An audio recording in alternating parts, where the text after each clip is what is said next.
being very kind today. It is not the gorgeous day that we have out in front of us. When things go wrong, they go wrong in two degrees. And one, you lose your engine. You lose all your propulsion. There are no other pleasure boats around for you to rely on.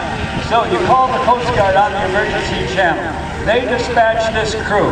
They make it out directly as the Burkes fly to your location. Now the crew is looking at the surrounding area and the weather. They are assessing the best way to come into the rescue. It is not necessarily done the same way each time. Now it's far too nice outside for this to be much of a challenge. But think about this. Think about bad weather, when the sky and when the water become somewhat the same color. Think about driving rainstorms, and think about the rain against the windshield of the pilot's view, eliminating them from great visibility. That's how, and that's why they rely on the flight mechanic who is back in the open door. The flight mechanic will give the pilots the signal. Move forward to the feet. Move aft 4 feet. Move to the left 3.5 feet. Now, you're over the target. Hold your position. Now it is the discipline of the pilots in those stormy, windy, gusty, foul conditions to have the discipline to maintain the spot directly over where the rescue must be made. By this time, the boat may have sunk or have been sinking, and the survivors that you're going to save the life of are in their life jackets. They may be in the boat, they may be in the water. But you have to have the rescue equipment directly over their spot. Time is of an essence, and discipline is mandatory.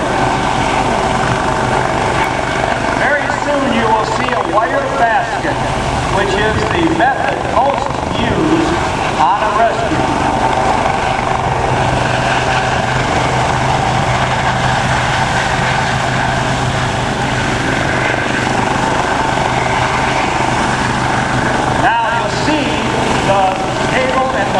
Go down to our simulated rescue person.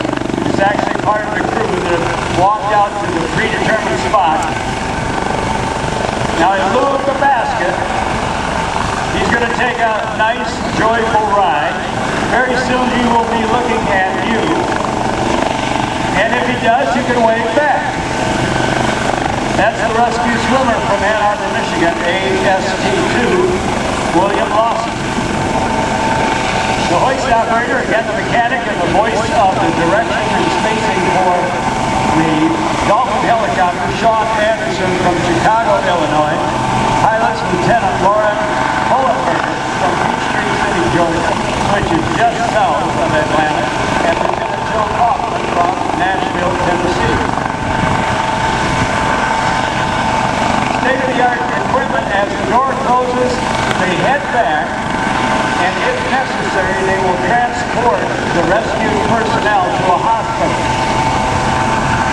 If that's not necessary, some first aid is administered along the way, and then at the Coast Guard Air Station, and if the rescued person is okay, they are released to their family.